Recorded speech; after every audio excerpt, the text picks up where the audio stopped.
there's going to be a war in Korea, it's going to be over there. Well, guess what, Lindsey Graham? It doesn't stay over there because global nuclear winter comes home to us all. So there is no ducking out on this. Likewise, you know, the climate crisis is not just over there. Of course, it is much worse over there because of a variety of conditions, but in particular, you know, when the hurricane was coming to Florida, 7 million people could get in their cars and evacuate. People can't do that in Bangladesh. Even if they didn't have the electric fences around them, you know, the infrastructure is not there to allow that to happen. And in fact, 1/3 of Bangladesh is now underwater. In fact, as of the last couple of weeks, because of these incredible, furious rainstorms that have been hitting South Asia. And South Asia right now has lost something like 1,400 lives with severe storms, where we've lost, you know, somewhere around 200 between the severe storms that we've seen in the last 2 or 3 weeks. So, you know, it's devastating across the board, but it's really devastating in the poor countries of the world. So, the bottom line, however, is that there's no escaping this. And even if you have a car that you can hop in, well, guess what? Houston cannot evacuate. You may have noticed Houston was not evacuated because they tried that during Hurricane Rita, and more people died trying to evacuate in the traffic jams from the heat and running out of gas, and just, you can't always evacuate. And Houston happens to be a city that you cannot. And mitigation and adaptation is not an option. You cannot push back against these problems. You cannot control them. We really have to go to the essence of what they are. So I'm going to jump here, because I know time is moving on, to kind of some of the things that we can do. And you're going to hear a lot about really wonderful things that people are doing throughout this conference. But I'm going to throw a few things into the mix here, because a historic crisis is also an historic opportunity.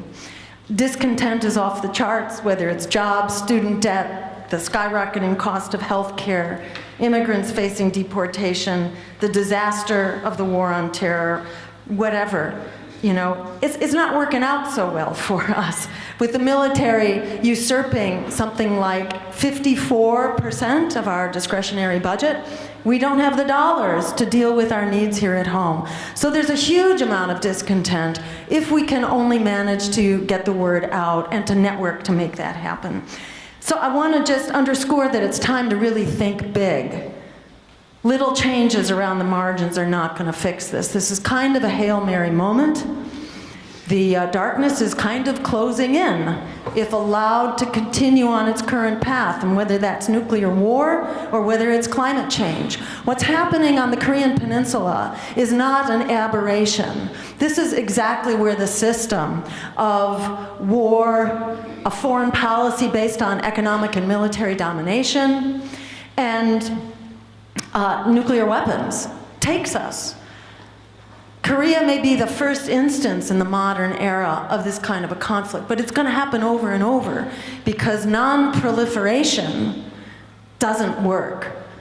More and more countries will have nuclear weapons because it doesn't make a whole lot of sense for some to have the means of basically ruling the world and others not to have. And that was part of the original agreement, that it was only a temporary measure and we were going to be working diligently towards abolition. And I want to make sure that everybody in the room here in the conference knows that just this week, 51 countries have signed the new nuclear ban treaty that makes nuclear weapons illegal for once and for all.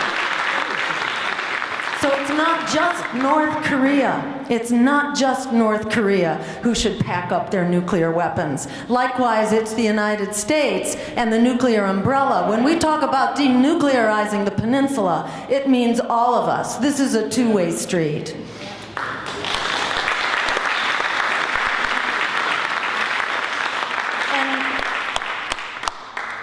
So just real quickly, the Korean conflict is really a poster child of US militarism combined with nuclear weapons. If you thought regime change was a disaster in the Middle East, throw in great powers, namely China and Russia, to that equation, and nuclear weapons, and it is a no-go. In fact, Seoul, where 25 million people live, is within striking distance of nuclear weapons as well as conventional weapons. We cannot allow war to take place on the Korean Peninsula. It is not rocket science to say that we must use negotiation, not escalation. In fact, negotiation has worked before, both with North Korea, contrary to the prevailing propaganda out there that we're hearing that, oh no, it doesn't work, they're much too crazy. In fact, it has worked successfully throughout the 1990s. It's working right now with Iran,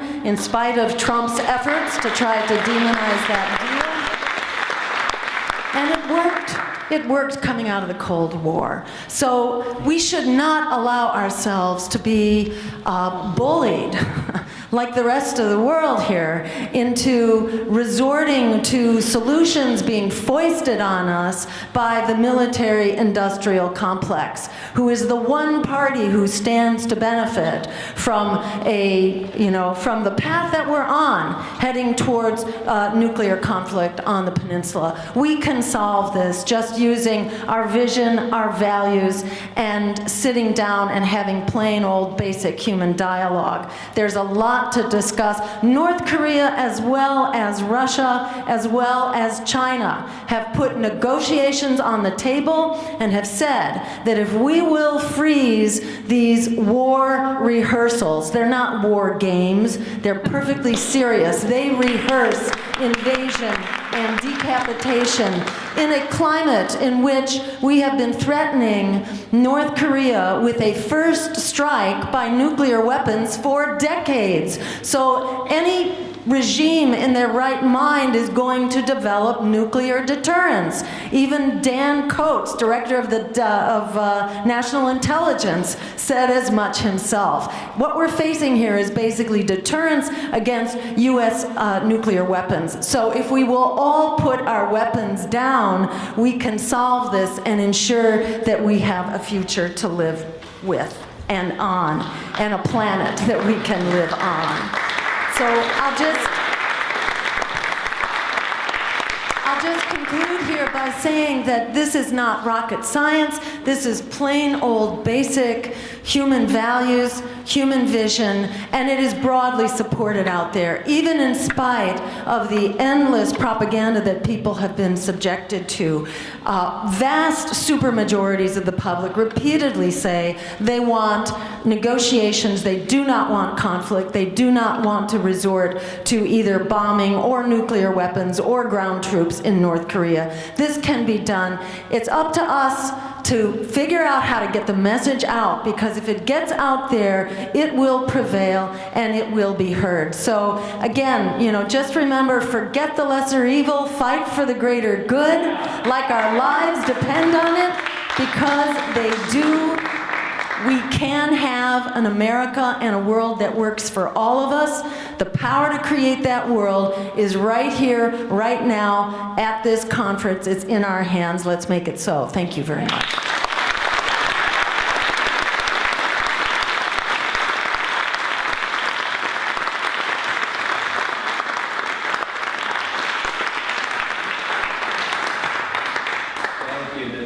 Jill, is this working? Can you hear me? Yeah. If we have left ourselves very little time for questions and answers. There are 2 microphones in the 2 aisles. If you have incredibly short questions for Tim or Jill or myself that you would like to ask from the microphones, please make your way to them right now. Ellen. I want to ask that you don't leave before you come to the Women's International League for Peace and Freedom table and sign the petition to the President and Senate asking them to ratify the UN Nuclear Weapons Ban Treaty, and I'm saying this to everybody in the room. Thank you.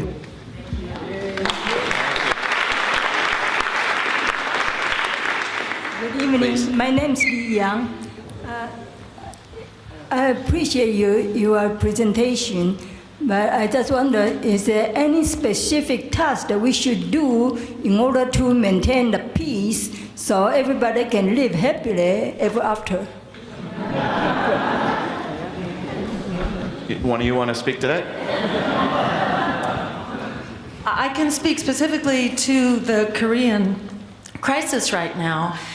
There is a coalition in South Korea right now of many progressive groups. It's actually being led by the labor unions, but it's a broad coalition. They just impeached their president, a conservative, warmongering president. They impeached them in this candlelight revolution.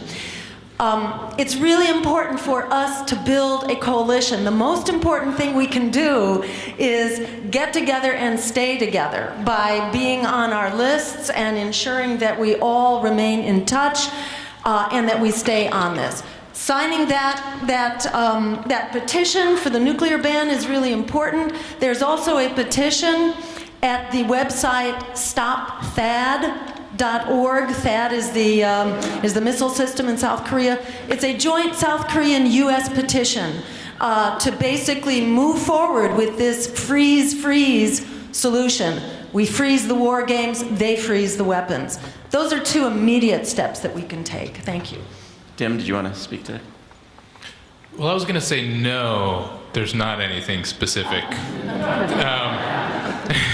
Because this is a big, fundamental, systemic, structural crisis that we're facing. I mean, I think Dr. King's framing of the giant triplets of racism, militarism, and materialism is accurate, which means there's not just one thing we need to do. We need fundamental systemic change.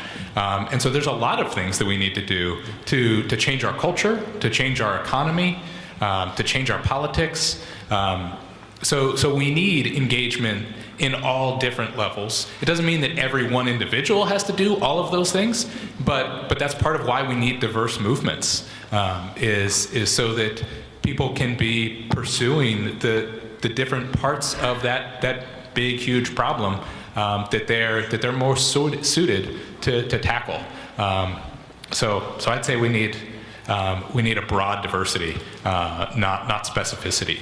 I would add to that luckily for you, you are at a conference where over the next 2 days there are sessions and workshops where you can discover whether you most enjoy working on campaigns for divestment or campaigns with solidarity with groups around the world to close bases, or getting yourself on a kayak and doing other creative activism, or going lobbying in offices, or educating people in classrooms, or any of the million other useful, productive ways that you can help advance this depending on your skills and interests and time available. Let's go over here. So I have a simple question, but it kind of comes on to the other one. How do we win?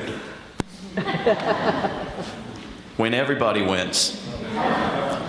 We don't win by somebody losing. That's the first answer.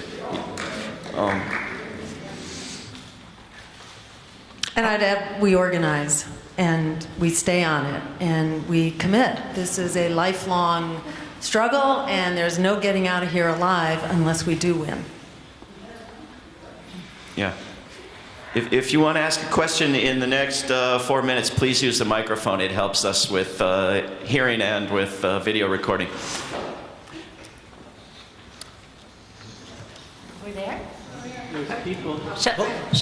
Okay. So first I want to give a shout out to Barry Sanders, who wrote The Green Zone, The Environmental Cost of Militarism.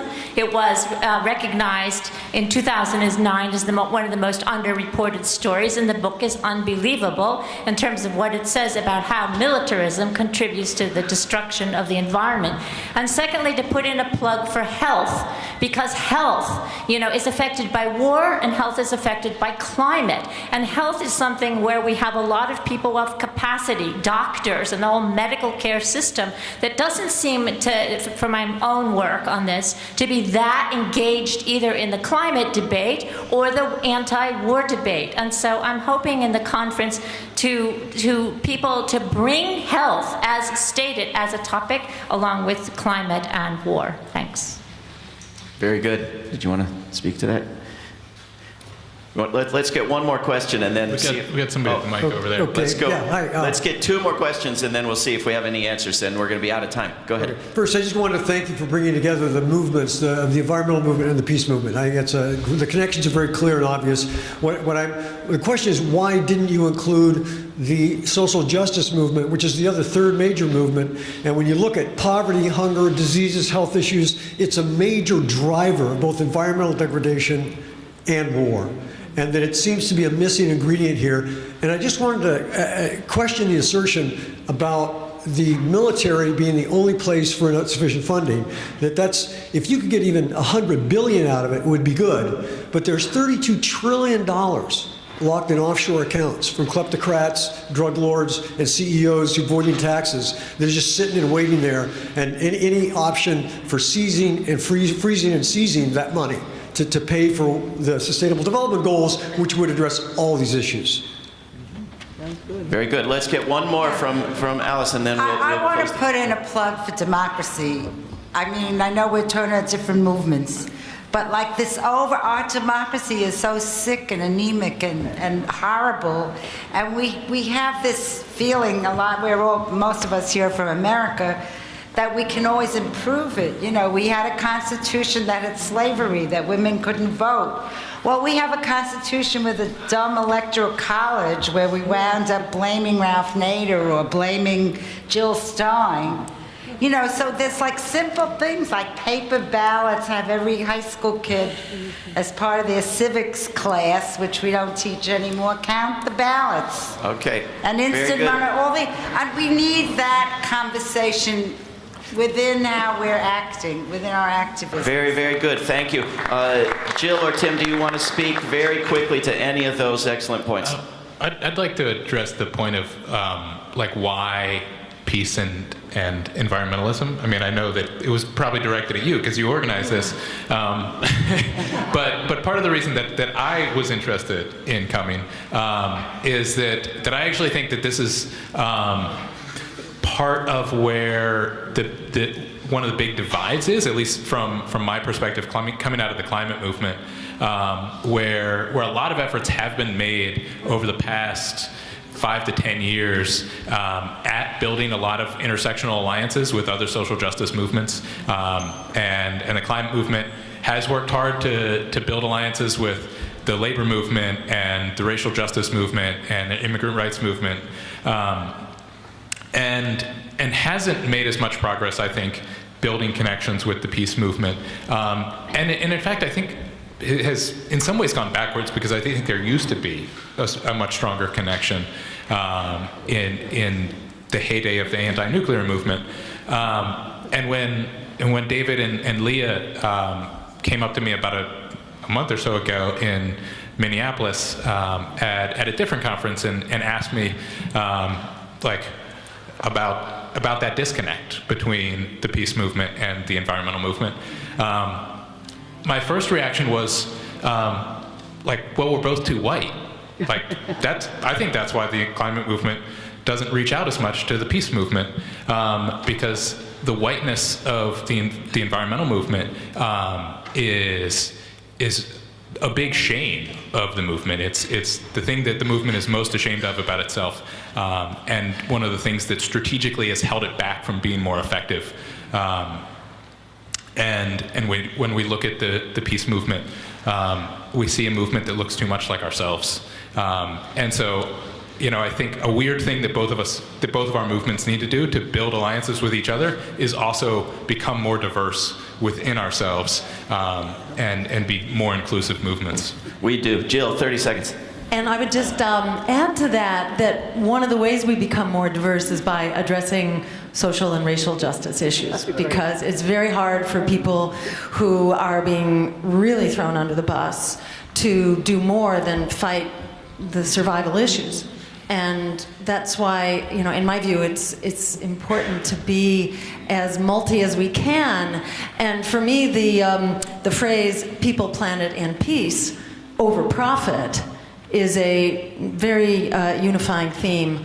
Doesn't address the democracy, but the democracy is implicit. And if you look at what happened in South Korea, they began as an anti-corruption movement and a pro-democracy movement. And from there, and they were based on the whole progressive agenda. But that was really the focus around which people came together. I think it's really critical. I feel like we've got a patient who's in the ICU, the intensive care unit, and they have multi-system failure right now, and you can't just pick one organ system that you're going to fix. You really got to fix it all. We've got a crisis on our hands. Thank you to these two wonderful speakers.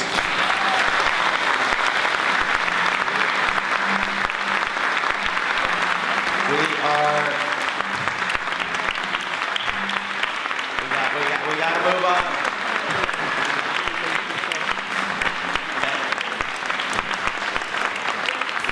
Thank you, but we got to move on. The three of us are going to get off the stage, and Tim is going to introduce Brian, who's coming up next. Yes, I'm very glad to introduce all of you to a very good friend of mine who I've been working with for the last few years. We met back in 2010. This is Brian Cahall. He's a troubadour who has played for the climate movement, a lot of other movements for around the country for years, and is now finally getting into the studio to record some albums. And that's very exciting, and I hope you enjoy the music. Thank you. Hi. Everybody hear me? Good song. Another hand for those luminaries.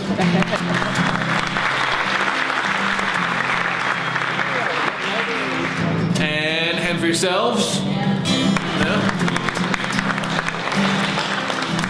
And there's a sing-along in this one hidden here. So kudos to Tim for singing up here. I just wanted to remind everybody of Pete Seeger's old, what he used to say about harmony, which is how you sing harmony is you listen to the note that your neighbor's singing and you sing a different note.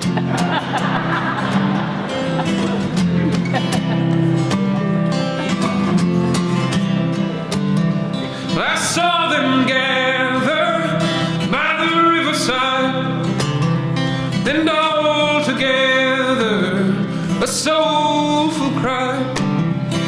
And some were bold, and some were faint, saying if war is normal, I guess I ain't.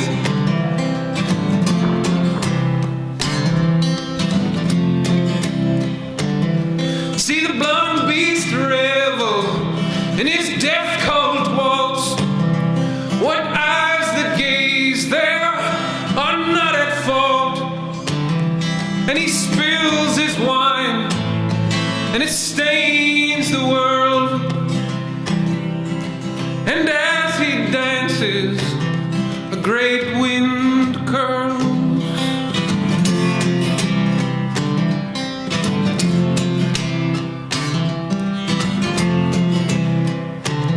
Now I laid my burdens by the riverside. They was only weapons, it was only pride, and they was fixed upon that primal woe. Turns out it's a good thing.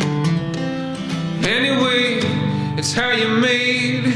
You can thrash and turn away, but you can't let that part go.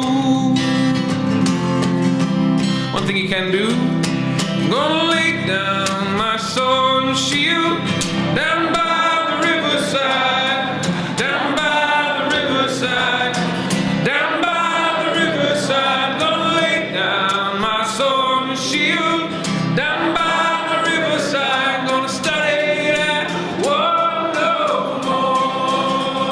I ain't gonna study war no more. Ain't gonna study war no more. Ain't gonna study that war no more. I ain't gonna study war no more.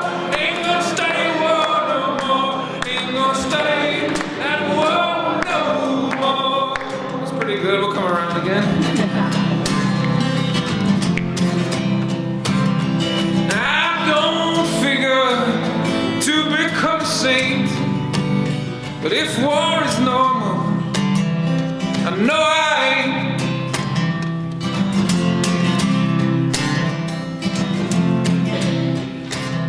See, I laid my burdens by the riverside.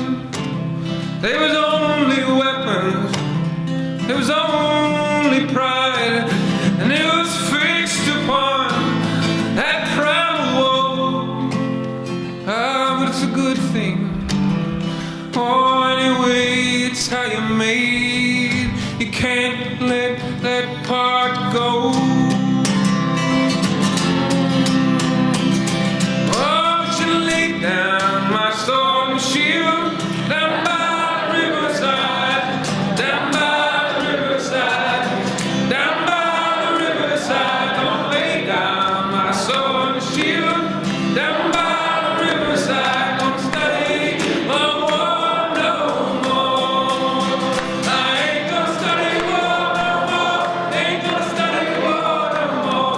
Ain't gonna study war no more.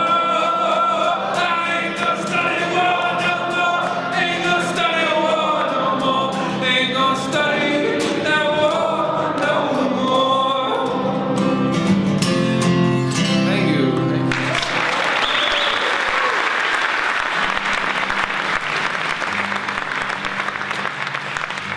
Thank you. Appreciate it. I love hearing a room like this singing together. But this is a personal parable I'm gonna tell. It's totally true. It's 100% true. And it's just that I wrote it before it happened, you know.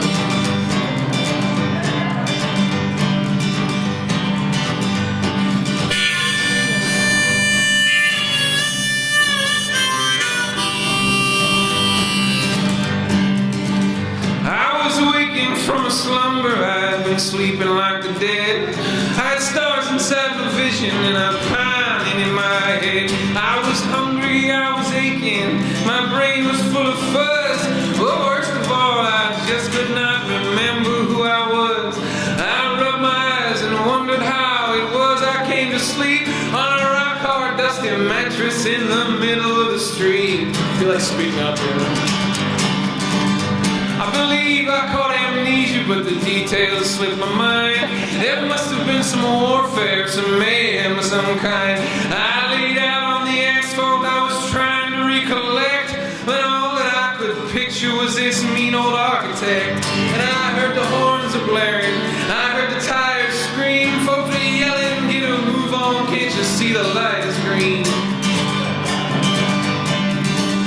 I struggled for my bearings and to catch a breath or two. The road sign up above me said Battleground Avenue. I stared at it, scratched my head when I seen this passing man. I said, sir, could you please help me to remember where I am? He just laughed and shook his head, said, son, just look around. There's a battleground in every American town.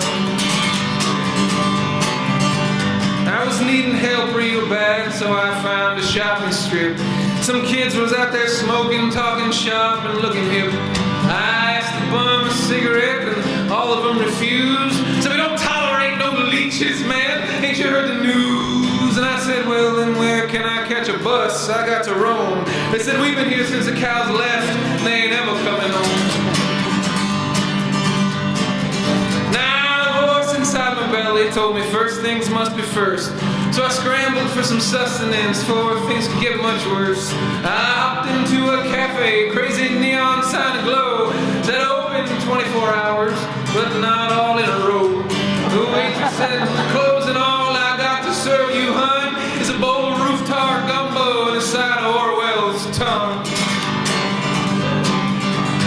I went outside and vomited in between the yellow lines, but I was rudely interrupted by this posted self-help sign. Said, did you wake this morning in a storm of mystery? If so, come on in, have a talk with the doc of history.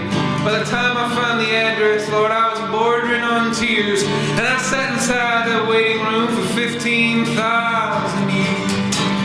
I missed the Ice Age. The doctor showed me diagrams and said, as you can see, history is a disease that afflicts your memories. He asked me for my birthday, and I told him 1984.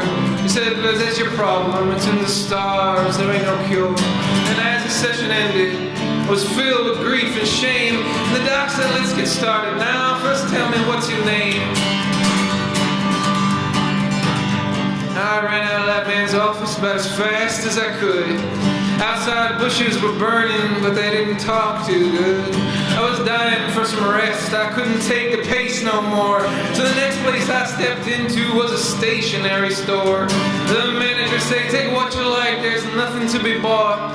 So I snatched a pen and a diary to record my fleeting thoughts. Now I think that it was working, stringing verbs along with nouns. I was starting to recover, I was starting to calm down, bit by bit. I was piecing things together when this cop come charging at me. I didn't know no better. He said, I seen you with that light bulb, and I seen you with that pen, and I'm booking you for vagrancy. Your mind's a wandering.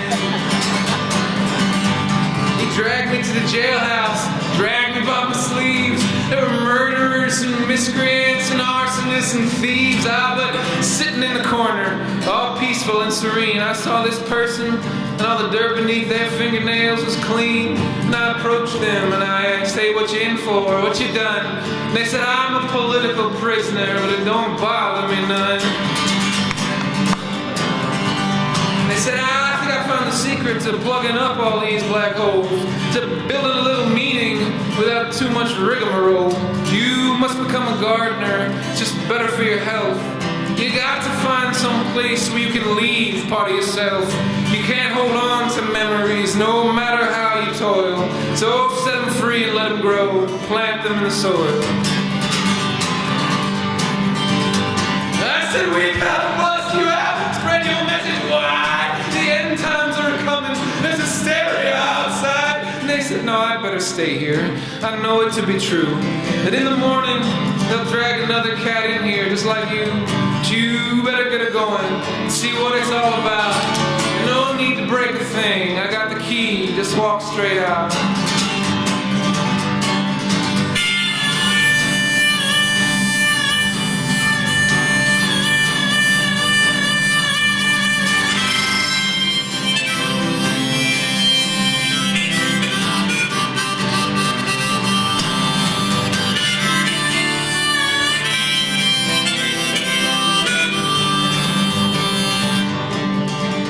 So I guess I will be sticking around this here battleground land, and I will build a little space that's worth giving a damn.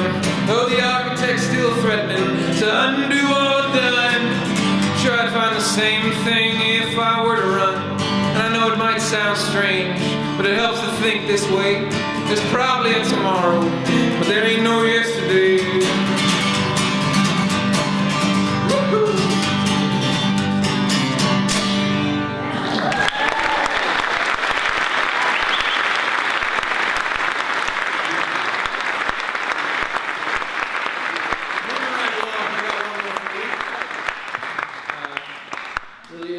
To share the stage with these folks and share the room with you folks. Thank you so much for having me.